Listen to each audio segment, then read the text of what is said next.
لله نحمده ونستعينه ونستغفره ونؤمن به ونتوكل عليه ونعوذ بالله من شرور أنفسنا ومن سيئات أعمالنا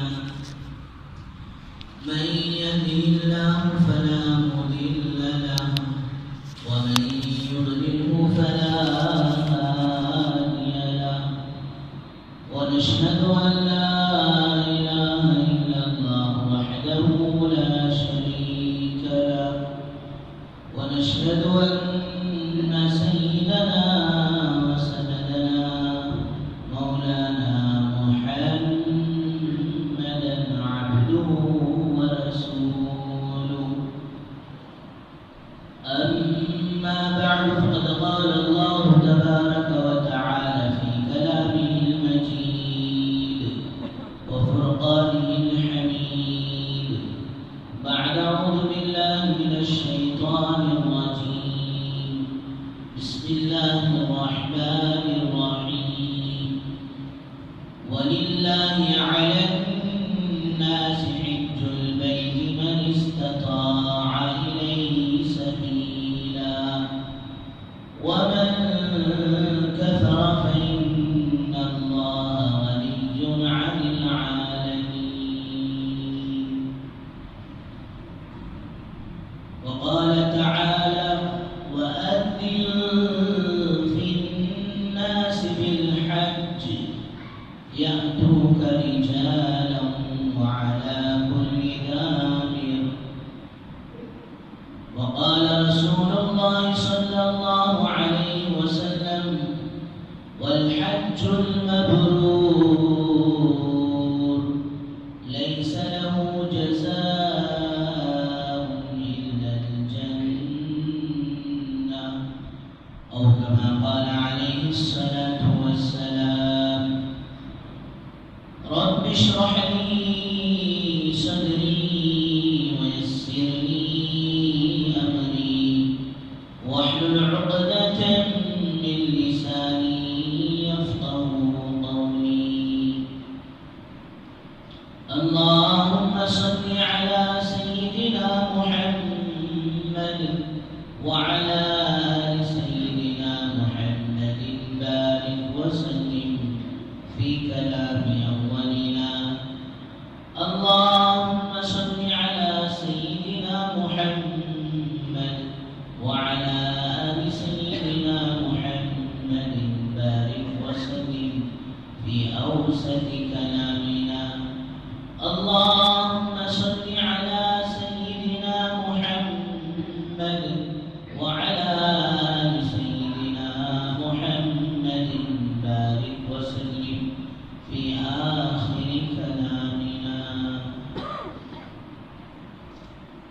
بزرگان محترم معزز سامعین کرام اللہ جل جلالہ وعلا والہ کا بے پناہ فضل و کرم ہوا کہ اللہ تبارک و تعالیٰ نے ہم سب کو اپنے گھر تک آنے کی توفیق نصیب فرمائی اور کچھ دین کی باتیں کہنے اور سننے کی توفیق و سعادت نصیب فرمائی درود و سلام نازل و آقا مدنی تاجدار مدینہ احمد مجتبی محمد مصطفیٰ صلی اللہ علیہ وسلم کے ذات عالی بزرگ دوستو الحمدللہ حج کے ایام اور حج کا مہینہ قریب آنے جا رہا ہے اور ماشاءاللہ حجاج کرام کی عازمین حج کی تیاریاں زوروں پر ہیں چاروں طرف حج بیت اللہ کا چرچا ان مہینوں میں ہوتا ہے اور بزرگوں دوستوں جن خوش نصیبوں کو یہ موقع مل جاتا ہے واقعتاً وہ بڑے ہی خوش نصیب لوگ ہوتے ہیں یہ بات نہیں ہے کہ جو اللہ کے گھر کو جاتا ہے وہ اللہ کا مہمان ہوتا ہے اسلام کی 5 بنیادوں میں سے ایک بنیاد دوستو حج کا فریضہ ہے،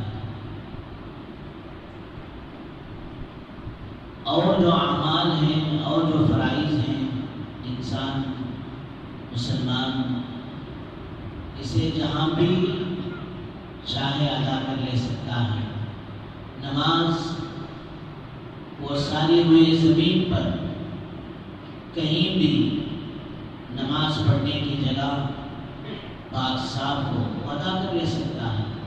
ایئرپورٹ ہو، اسٹیشن ہو، بس اسٹینڈ ہو، کھیت ہو، اپنی دکان ہو، کسی بھی جگہ میں پاک صاف جگہ میں نماز ادا کرنا چاہے تو ادا کر لے سکتا ہے۔ روزہ یہ کسی بھی ملک میں رہ کر آرام سے رہ سکتا ہے، زکوٰۃ یہ کہیں بھی رہ کر ادا کر سکتا ہے، لیکن ایک حج ایک عجیب و غریب فریضہ ہے جس کے ادا کرنے کے لیے بیت اللہ کو ہی جانا پڑے گا، اس کا بدل نہیں ہے۔ اب نماز کسی وجہ سے بیماری ہے یا کوئی ایسی مجبوری ہے، عذر ہے، مسجد میں نہیں پہنچ سکے گھر میں پڑھ لیں، مجبوری کے درجے میں جائز ہے، بدل ہے، مسجد میں نہیں پڑھ سکا تو گھر میں پڑھ لیا۔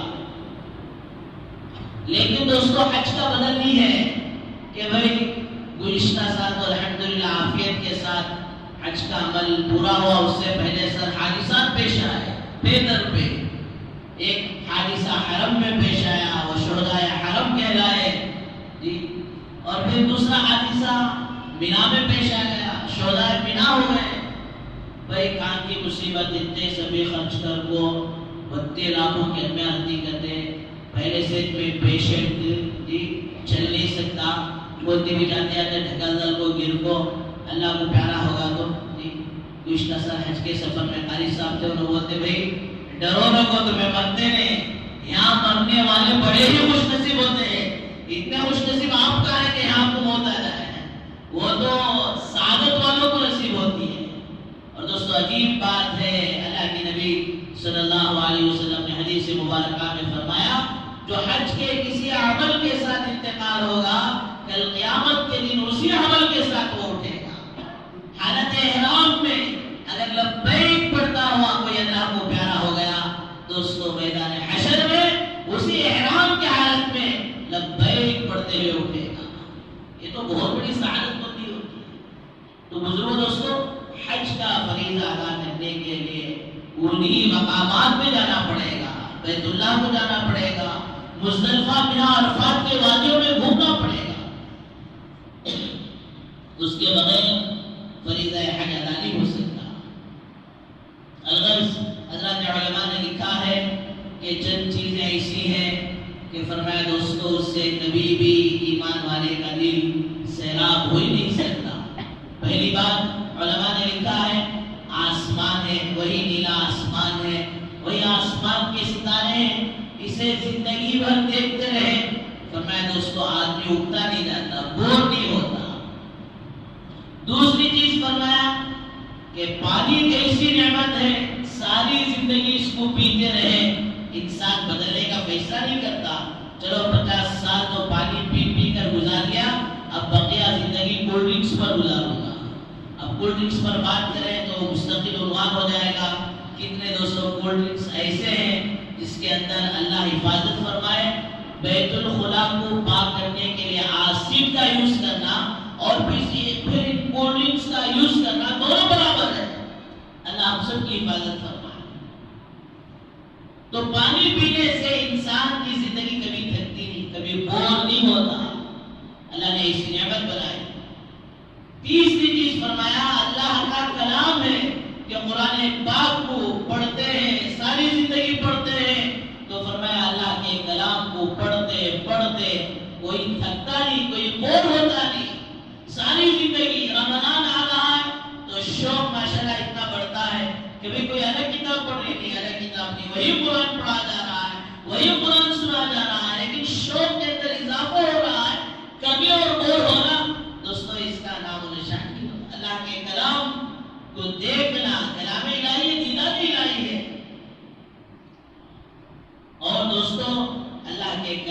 سے عشق رکھنے والے لوگ عجیب و غریب دنیا میں گزرے ہیں کہ اللہ معاف فرمائے. ہمارا شوق تو رمضان میں آتا ہے، رمضان جانے کے ساتھ وہ بھی شوق ختم ہو جاتا ہے.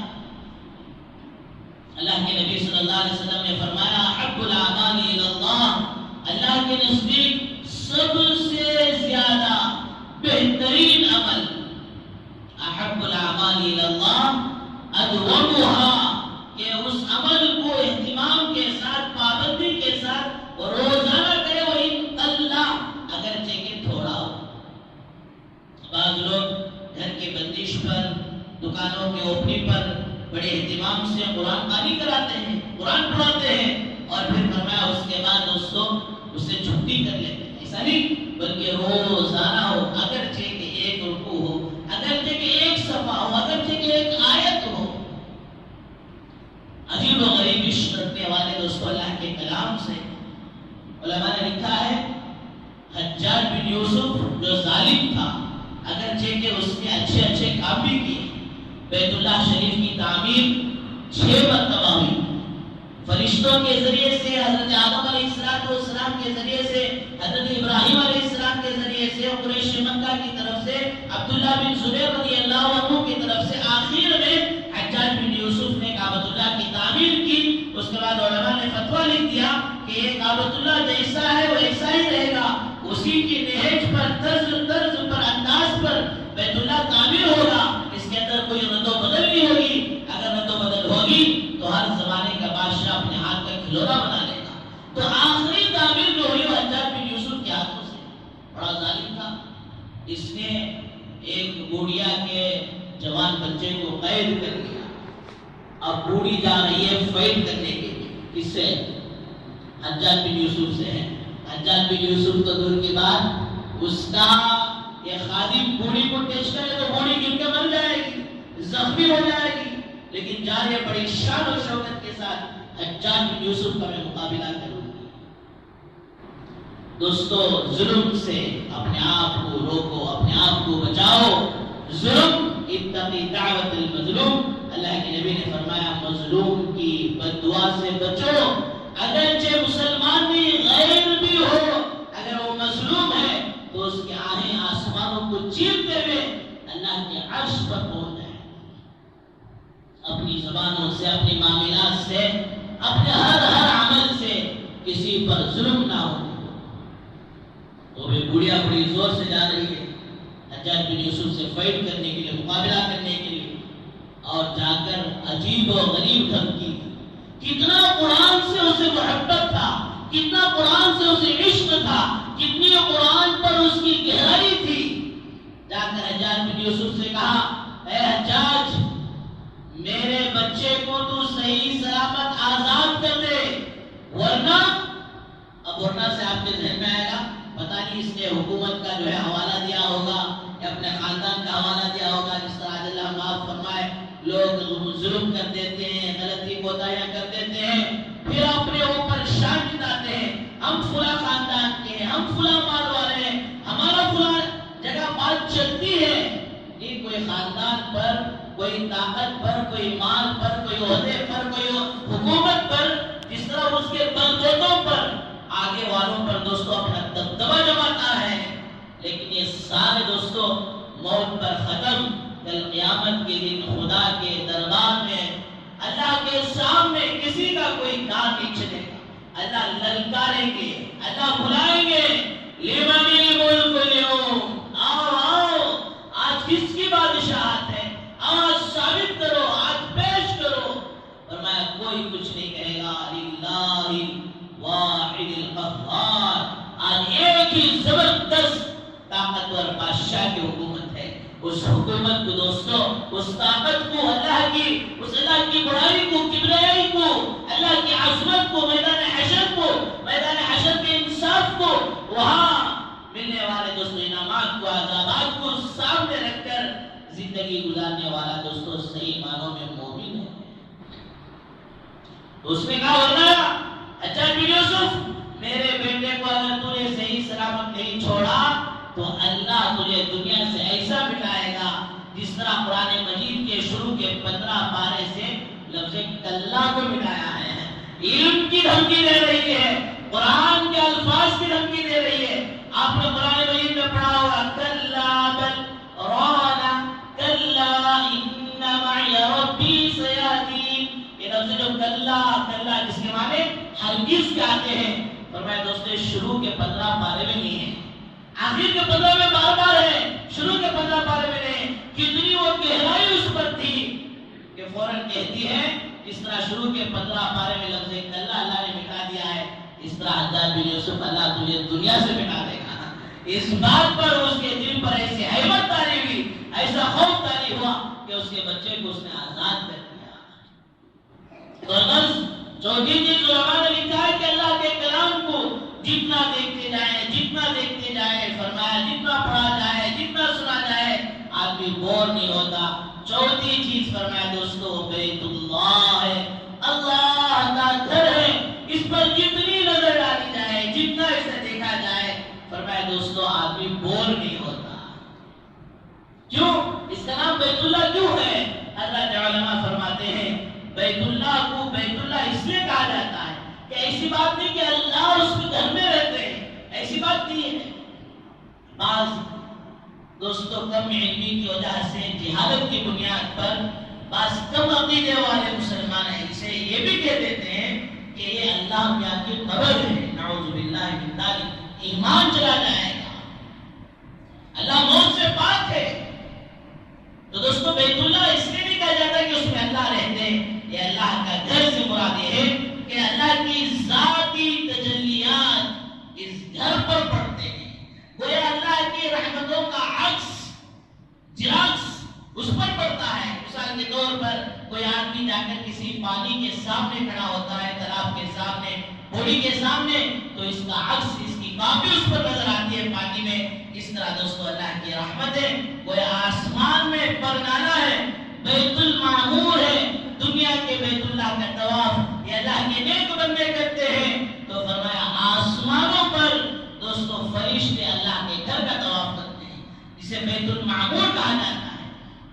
ایک دفعہ میں 70,000 فرشتے اس بیت المعمور کا طواف کرتے ہیں، اور ایک مرتبہ 70,000 فرشتے طواف کر کر نکل گئے تو پھر زندگی میں کبھی دوستو ان فرشتوں کا نمبر نہیں آتا، برابر بیت اللہ کے اوپر میں بیت المعمور ہے، وہاں سے اللہ کی تجلیات پر نالے کی طرح اس بیت اللہ پر پڑتے ہیں۔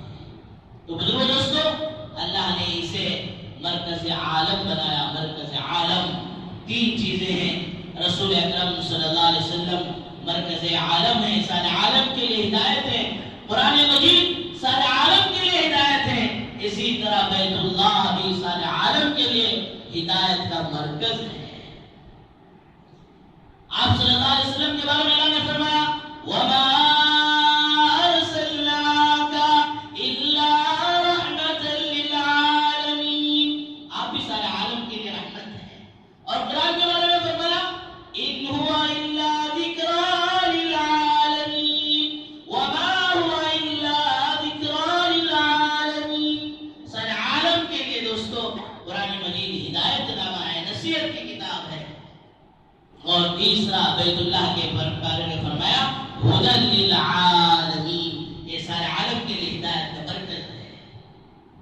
تو بزرگوں دوستو قرآن میں اللہ نے اس کی فرضیت کو بیان کیا، وَلِلَّهِ عَلَى النَّاسِ حِجُّ الْبَيْتِ مَنِ اسْتَطَاعَ إِلَيْهِ سَبِيلًا وَمَنْ كَفَرَ فَإِنَّ اللَّهَ غَنِيٌّ عَنِ الْعَالَمِينَ۔ اسلام کے 5 بنیادیں ہیں، 5 فرائض ہیں۔ عجیب بات ہے کسی فرض کو اللہ نے اپنی طرف منسوب کر کر بیان نہیں کیا۔ نماز فرض ہوئی، ان الصلاة كانت على المؤمنين كتابا موقوتا، نماز فرض ہو گئی۔ اللہ کا ذکر اس آیت میں نہیں ہے، اقیموا الصلاة وآتوا الزکاة، نماز ادا کرو، زکات ادا کرو، اللہ کا ذکر دوستو اس میں نہیں ہے۔ ان الصلاة كانت على المؤمنين كتابا موقوتا لله تعالی، اگر ایسا اس کا جملہ بیان کیا جائے، کتب علیکم الصیام للہ، روزے تم پر فرض ہے اللہ کے لیے، لیکن دوستو حج کا جب فریضہ ادا کرنے کا موقع آیا، حج کی فرضیت کو بیان کرنے کا موقع آیا، تو سب سے پہلے اللہ تعالیٰ اپنے نام سے شروع کیا، وَلِلَّهِ عَلَى النَّاسِ حِجُّ الْبَيْتِ، اللہ کے لیے فریضہ حج ہے، اللہ کے لیے شروع میں لفظ اللہ بلایا گیا۔ کیا مطلب؟ یہ سارا سفر کس کے لیے ہے؟ اللہ کے لیے۔ وَأَتِمُّوا الْحَجَّ وَالْعُمْرَةَ لِلَّهِ، حج اور عمرے کو پورا کرو، کس کے لیے؟ اللہ کے لیے۔ گزشتہ سال حج کے سفر سے پہلے ایک واقعہ پیش آیا۔ سمدھی کے گھر میں دعوت تھی، ایک ساڑو کے گھر میں دعوت تھی۔ اب ماشاءاللہ حاجی صاحب دعوت کھانے کے لیے بھی گئے، دعوت کھا کر بھی آ گئے۔ دوستو ایک بات عرض کروں، حج کے عمل کو دعوت کے ساتھ، کھانے پلانے کے ساتھ جوڑنا اللہ معاف فرمائے۔ خصوصاً شہر بنگلور کا ایسا ماحول بنتے جا رہا ہے، حج کے جو فرائض ہیں، حج کے جو ارکان ہیں، اس میں سے لوگ سمجھتے ہیں کہ یہ بھی ایک فرض ہے کہ جانے سے پہلے لوگوں کو کھلا کر جاؤ۔ نہیں، ہاں، جانے سے پہلے معافی تلافی کر جاؤ، گلے لگا کر جاؤ۔ جا رہے ہیں لمبے سفر پر، واپسی مقدر ہے یا نہیں معلوم نہیں، یہ تو ہے، لیکن اس کے لیے خصوصاً اہتمام کرنا۔ اور پھر اللہ معاف فرمائے، ایک رشتہ دار کے یہاں چند آئٹم ہوتے ہیں تو پھر کمپٹیشن شروع ہو جاتا ہے، یہاں 5 آئٹم ہیں، میں اپنی دعوت میں 7 آئٹم رکھوں گا، یا 7 ہے اور 10 رکھوں گا۔ اللہ حفاظت فرمائے۔ دوستو ان چیزوں کے ساتھ اس کو جوڑنا مناسب نہیں۔ اللہ طاقت دیا ہے، کھلانا ہے، کھلاؤ، اس کے لیے مستقل نظام کرنا اور اس کے لیے مستقل، یہ اللہ حفاظت فرمائے، پتہ نہیں کیا کیا لوگوں کو بتا کر جانا، یہ ساری چیزیں مناسب نہیں ہیں۔ اب ساڑو دعوت کھانے کے لیے گئے، اب یہ نہیں سمجھنا کہ مولوی صاحب بیٹھ کر ریل چھوڑ دی، ریل نہیں، ریئل ہے۔ گئے، دعوت کھائے، کمپٹیشن بھی تھا، پہلے جو آئٹم تھے اس سے بڑھ کر بھی تھے، کھائے پیے سب ہوا۔ واپس گھر کو آئے تو حاجی صاحب کی چہرہ اتر گیا، چھوٹا ہو گیا۔ بیگم دیکھو پوچھے کہ حاجی صاحب کی چہرہ اتارنے کو آ رہی، حج کے ایام قریب آنے، اب تو خوشیوں ہے، چھوڑو جی تمہارے بھولی کے کام۔ میری کیمرس کے سامنے ایسے کشی، یہ کیا جی ہوگا؟ کہتے تمہیں انسلٹ کرتا ہے کیا؟ کھلانے میں کبھی نہیں جی، سب بھی برابر کرے، میرا بیٹا پھول کا ہار ڈال کو بھیجا نہیں کرتے۔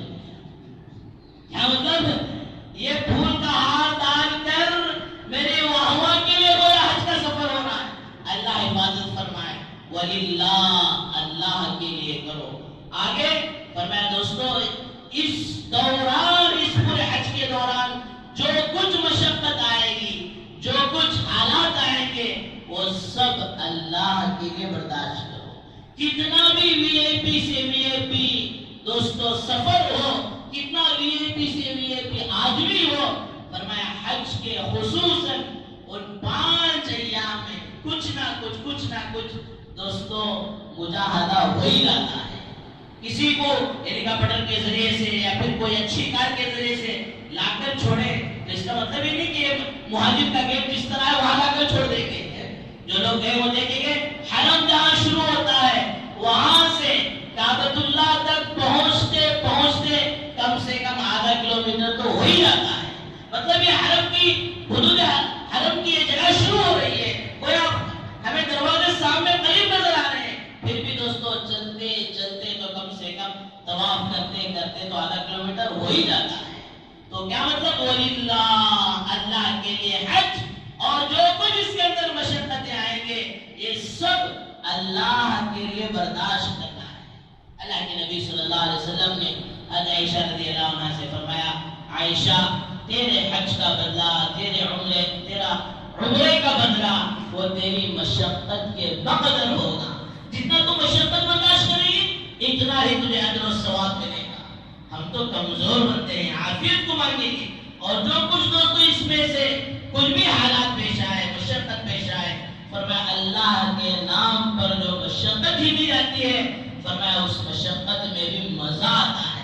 اور فرمایا ان موقعوں پر دعا کرو، اَمَّن يُجِيبُ الْمُضْطَرَّ إِذَا دَعَاهُ، وہ بے چینی و بے قراری کے عالم میں جو دعا اللہ سے مانگی جاتی ہے وہ دعا دوستو اللہ قبول کرتے ہیں۔ ایک بات آپ کو میں اس موقع پر بتا دوں، کہ بعض اللہ کے نیک بندے بار بار حج کے لیے جاتے ہیں، بار بار عمرے کے لیے جاتے ہیں، تو ہمارے معاشرے میں لوگ بیچاروں کو طعنہ دیتے ہیں. کیا مطلب؟ بھائی وہ اٹھے بیٹھے جاتے رہتی اور دوسرے جی نیک کام بھی کر سکتے تھے، نہیں اور دلیل بھی دیتے ہیں. کیا کہتے ہیں وہ لوکل مفتی فوکل فتوے کہتے ہیں، جی فتوا بھی دیتے ہیں. اللہ کے نبی صلی اللہ علیہ وسلم نے اپنی مبارک زندگی میں صرف ایک مرتبہ حج کیا، تو پھر بار بار حج کہاں سے آیا؟ یہ غلط ہے دوستو. اللہ کے نبی صلی اللہ علیہ وسلم نبوت کے اعلان سے پہلے ہر سال حج کرتے تھے، بلکہ مکے کا رہنے والا خصوصاً قریش، اللہ کے نبی صلی اللہ علیہ وسلم اسی خاندان سے تو ہر سال حج ہوا کرتا تھا. نبوت کے اعلان کے بعد ہر سال حج ہوا کرتا تھا.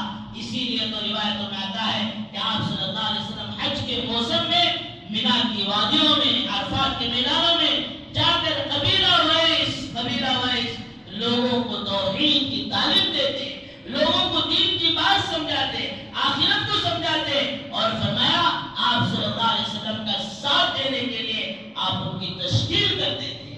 یہ کب ہوا؟ یہ تو دوستو اللہ کے نبی صلی اللہ علیہ وسلم کی ہجرت سے پہلے ہر سال گویا آپ صلی اللہ علیہ وسلم حج کرتے. ہاں یہ حج ابراہیم علیہ السلام کی جو طریقے تھے ان طریقوں پر ہوتا تھا. آپ صلی اللہ علیہ وسلم مکہ سے مدینہ ہجرت کرنے کے بعد ایک مرتبہ آپ کو موقع ملا. پہلے سال ابو بکر صدیق رضی اللہ عنہ کو بھیجے، اس کے بعد دوسرے سال میں آپ نے خود حج کیا. تو دوستو ابو بکر صدیق رضی اللہ عنہ اپنے 2 سال عرصے میں دونوں سال گئے. اب سیدنا عمر فاروق رضی اللہ عنہ 10 سال عرصے میں 10 مرتبہ گئے ہیں. اب عثمان غنی رضی اللہ عنہ 11 مرتبہ گئے ہیں. اس کے بعد انہیں جانے کا موقع نہیں دیا گیا. علی رضی اللہ عنہ نے کئی حج کیے. حسین رضی اللہ عنہ 20 حج پیدل کیے ہیں. تو اس طرح کے طعنے مت دو، بلکہ حدیث میں آتا ہے تابعوا بین الحج والعمرہ، حج اور عمرے کے درمیان بار بار متابعت کرو، اس لیے کہ یہ نفاق کو اور فقر کو دور کرتا ہے.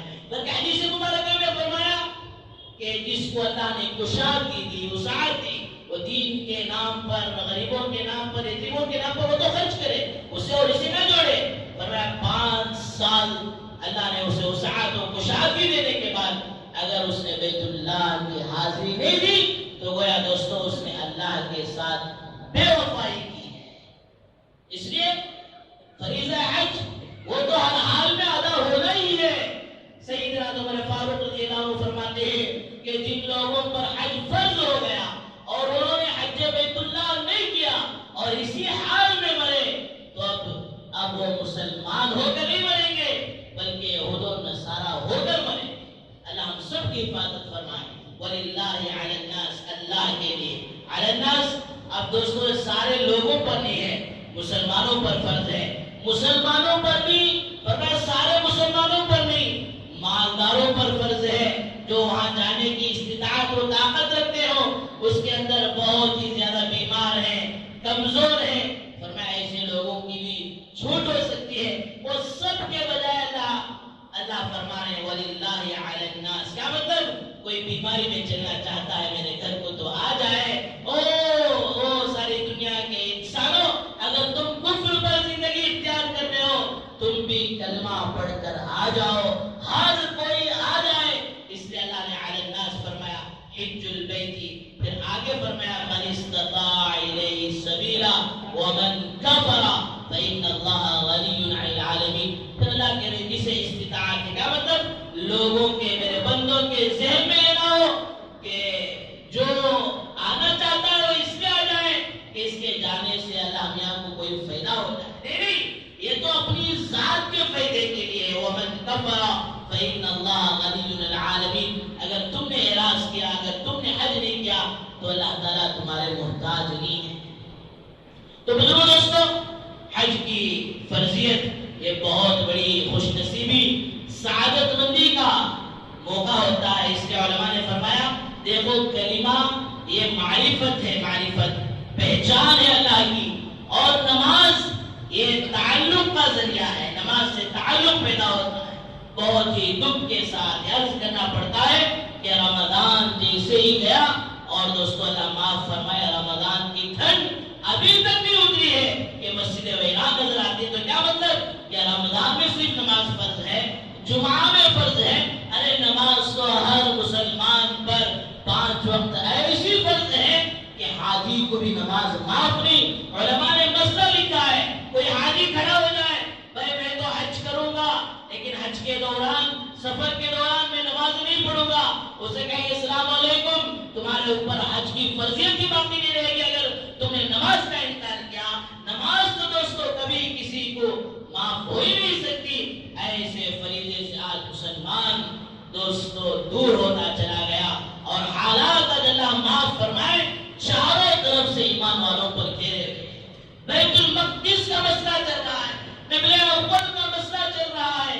آج مسلمان غافل ہے. کل قیامت کے دن اللہ پوچھ لے میرا مقدس گھر جی بیت اللہ کی طرف رخ کر کے ہم نماز پڑھتے ہیں, بیت اللہ کی طرف رخ کرنے سے پہلے بیت المقدس کی طرف مسجد اقصی کی طرف فرمایا رخ کر کے نماز پڑھتے تھے.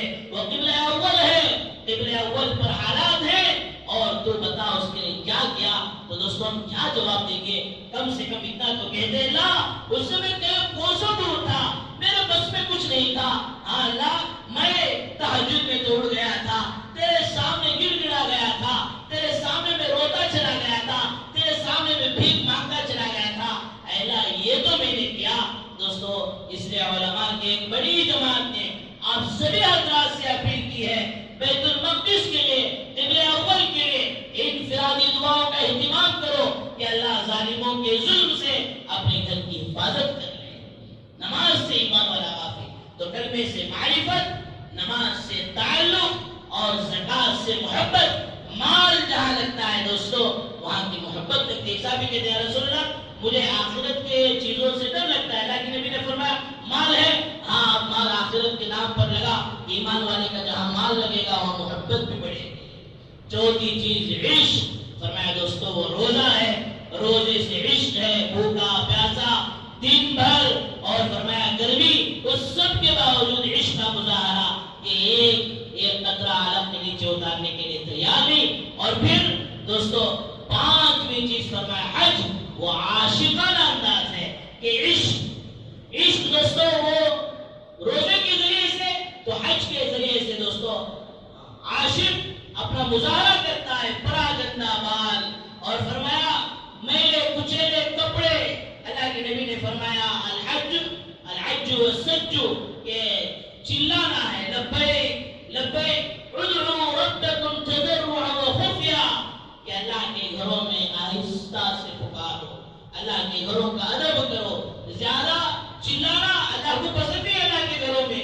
لیکن فرمایا دوستو حج کے موقع پر فرمایا حج کا یہ شعار ہے کہ لبیک چیخ کر آواز کے ساتھ لبیک لبیک. کیا مانا لبیک کہ اللہ اب تک بغاوت کی زندگی گزار رہا تھا, اب صلح کرنے کے لیے آ گیا ہوں. اے اللہ اب تک نافرمانی کی زندگی تھی, منمانی تھی, اے اللہ من چاہی تھی, اب رب چاہی زندگی گزارنے کے لیے آ گیا. شکر ہے خدایا تیرا, شکر ہے خدایا تیرا, میں اس قابل نہ تھا, تو نے اپنے گھر بلایا, میں اس قابل نہ تھا, مدتوں کی پیاس کو تو نے سیراب کر دیا. ایک زمانے سے بچپن سے لے کر بیت اللہ سنتا رہا, جوانی کا عرصہ گزرا, بڑھاپے تک اللہ پونجی جمع کر اب تیرے دربار میں آیا ہوں. مدتوں کی پیاس کو تو نے سیراب کر دیا, جام زمزم کا پلایا, میں اس قابل نہ تھا. دیوانہ وار دوستو بندہ اللہ کے دربار میں حاضر ہوتا ہے. پھر دوستو صحیح معنوں میں صحیح حج کے آداب و ارکان کی رعایت رکھ کر فرمایا جب حج کرتا ہے تو گناہوں سے بالکل پاک صاف ہو کر آ جاتا ہے. اس کے حج کے متعلق اور بھی باتیں آتی رہے گی. ایک بات یاد رکھیں, مال والے کم جاتے ہیں, محبت والے زیادہ جاتے ہیں. مال والوں کو اللہ اتنی توفیق نہیں دیتے جتنا محبت والوں کو توفیق دیتے ہیں. اس لیے بزرگ دوستو ان ایام میں ان حجاج کرام کو دیکھ کر ہمارے دلوں کے اندر بھی جذبہ اور شوق ہو کہ ہم بھی اللہ کے گھر کو حاضر ہوں. اس کے لیے اللہ سے مانگتے رہے, دعا کرتے رہے, اور ہو سکے تو اپنے مال میں سے. ہمارے استاد حضرت شمری قاسمی صاحب رحمۃ اللہ علیہ کہتے تھے کہ مجھے اشارہ کیا کچھ اللہ کے نام پر، اللہ کے گھر کو حاضری دینے کے نام پر جمع کر. تو میں نے پان کھانے کے پیسے جمع کرنا شروع کیے. اللہ نے اس محبت کی اس عمل کو ذریعہ بنا کر حج بیت اللہ کی توفیق دی. بعض لوگ ماشاءاللہ حجاج کرام کی عمرہ کرنے والوں کی خدمت کی نیت سے یہ انسٹالمنٹ بھی بعض ٹور والے جو ہے اس طرح خدمت کر رہے ہیں. تو آپ فرمایا ایک تو نیت پکی کرے، ارادہ پکا کرے، اور پھر اس کے لیے کچھ پونجی جمائیں، اور تیسرا اللہ سے مانگتے رہیں. خصوصاً ان حجاج کرام کو محبت بھری نگاہوں سے دیکھ کر دوستو اللہ سے دعائیں کرتے رہے کہ اللہ وہ مبارک موقع ہماری زندگی میں موت سے پہلے، اور فرمایا ایک بات ذہن سے نکال دے، پورا ریٹائرڈ ہو کو بچہ کی شاجہ کردل کو جس طرح کہتے ہیں نا کہ بلی سو چوہے نکل کو ہچ کو گئی، سب بھی ہلا بلا کردل کو قبر او کرے در جو کرا، ایسے موقع پر میں ہچ کو جاتا نہیں. حضرت شیخ زکریا صاحب رحمۃ اللہ علیہ اللہ جزائے خیر پوری امت کی طرف سے دے. حضرت نے ایک ذخیرہ لی تھی حج کے بارے میں. پھر آخر میں جب حضرت وہاں پہنچے ایسا ہجرت کر کر گئے، حضرت کا وہی انتقال ہوا، جنت البقیع میں آرام فرما رہے. حضرت نے ایک عجیب و غریب بات فرمائی. یہاں آنے کے بعد معلوم ہوا، کتاب تو پہلے لکھی ہے تھے انڈیا میں، وہاں حضرت کہتے ہیں یہاں آنے کے بعد معلوم ہوا یہ حج کا عمل بڑھاپے کے عالم کا نہیں بلکہ جوانی کے عالم کا ہے. اللہ تعالیٰ سے دعا فرمائے اللہ تعالیٰ جتنے لوگ اس سال جا رہے ہیں ان کے سارے حج کو اجر مقبول و مبرور بنائے. اللہ ہم سب کو توفیق و سعادت نصیب فرمائے. وآخر دعوانا الحمدللہ رب العالمین. جو حضرات سنت نہیں پڑھے